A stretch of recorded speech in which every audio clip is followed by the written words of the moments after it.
Bonjour, eh bien je m'appelle Danielle Dumont, donc je suis docteur en sciences du langage et j'ai passé quelques décennies à étudier l'écriture sous des aspects divers, notamment pour l'expertise en écriture, puisque j'ai été expert judiciaire à la Cour d'appel de Dijon, mais aussi pour la rééducation de l'écriture, qui est une chose tout à fait faisable, contrairement à ce qu'on pense, et puis aussi et surtout pour son enseignement. Et là, il y a beaucoup à faire. Voilà, donc en quelques mots, mes motivations, le bien-être des enfants dans leur parcours scolaire, pas seulement avec leur écriture, mais l'écriture, c'est quand même la base.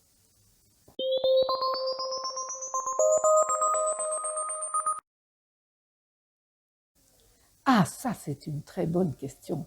C'est une très bonne question parce qu'on pourrait se dire que c'est quand même plus facile de taper sur les touches que d'écrire de sa main. Sauf que quand vous tapez sur le A, ça vous fait A.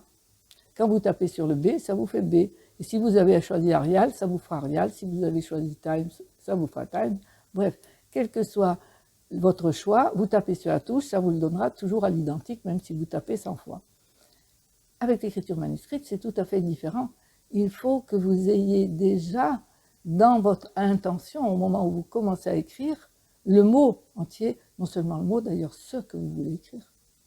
Parce que si vous avez un espace court, par exemple, pour dire aussi, c'est aussi, ou un espace plus long, vous pouvez dire c'est également, votre choix de mots va être conditionné par la place que vous avez, pas seulement par le sens, mais par la place. Ça, c'est une chose, donc pour les mots.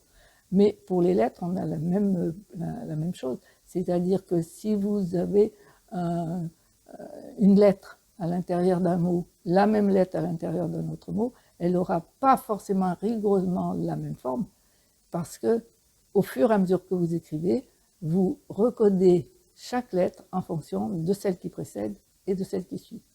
Le plus simple, pensez au mot on et au mot en. On-O-N, en-E-N, et vous regardez ce qui se passe entre le E et le N, l'attaque du N, et le O et le N, la même attaque du N, qui en fait est une même en théorie, mais dans la pratique non. Donc il y a eu une anticipation du mot, et ça n'existe que dans l'écriture manuscrite, c'est-à-dire vous anticipez au fur et à mesure que vous écrivez, vous anticipez sur ce qui va arriver, ça vous fait une gymnastique neuronale qui est évidemment bénéfique au fonctionnement de l'intellect, forcément. Hein. Alors, c'est bien, les neurologues, les neurosciences viennent de le découvrir, c'est parfait, je suis ravie qu'on ait confirmé cette connaissance qu'en fait les enseignants savent depuis longtemps, mais malheureusement on n'applique pas toujours, parce qu'on fait trop de lignes de lettres.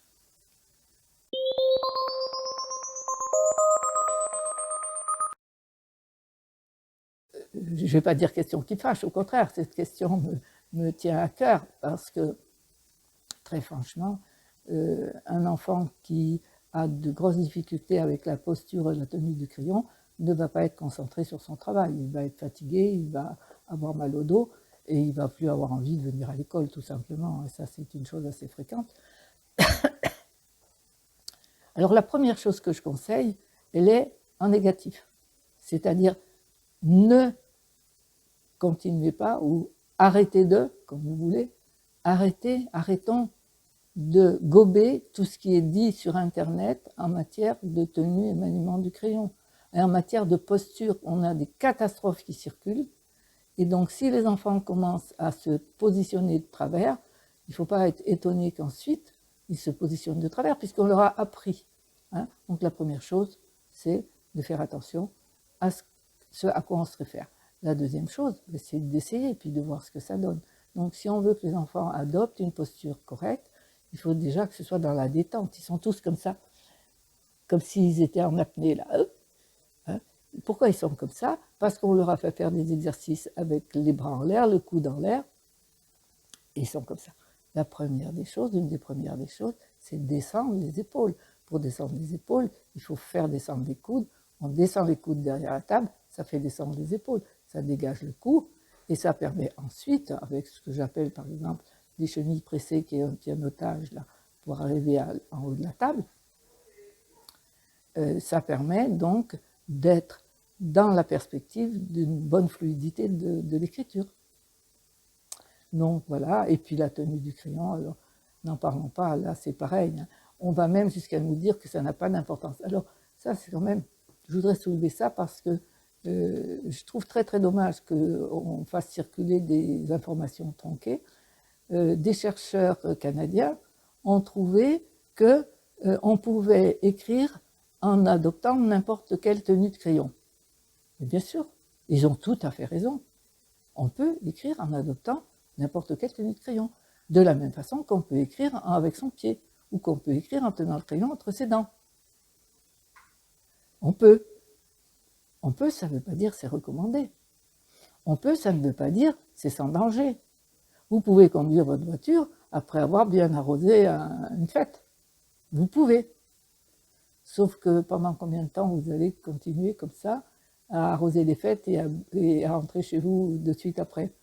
Ben, c'est un petit peu la même chose. Bon, c'est peut-être c'est caricatural ce que je dis, mais c'est quand même ça. C'est-à-dire que si vous utilisez votre crayon, si vous tenez votre crayon en vous créant des tensions dans la main, dans les doigts, dans le bras, et un jour vos doigts ne vont plus vouloir. Et donc vous aurez ce qu'on appelle une crampe de l'écrivain. Ça va très vite, hein.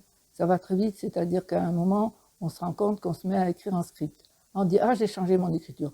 En fait, non, on s'arrête, on recommence, on s'arrête, on recommence, on s'arrête, on recommence. C'est-à-dire qu'on pompe un peu l'oxygène, là, hein, pour que ça puisse, pour que l'écriture puisse quand même se faire.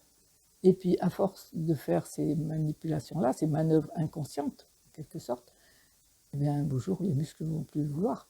C'est-à-dire qu'on peut tout faire, sauf écrire. Ça ne change rien au reste, sauf écrire. Et d'un seul coup, paf, c'est terminé. C'est la crampe de l'écrivain. On la sent venir. Normalement, on a mal au doigt, on a mal au bras. Donc, qu'est-ce qu'on fait à l'heure actuelle? Pouf, on passe au clavier. Mais au lieu de passer au clavier, je voudrais arranger la posture. C'est une chose qui serait très très bien, à la condition que la personne veuille le faire. Parce que si elle vous dit « Ah non, j'y arriverai jamais », essayez. Alors, ceux qui essayent quand même, ça marche. Ceux qui ne veulent pas essayer, évidemment, si on n'essaie pas, ça ne marchera pas.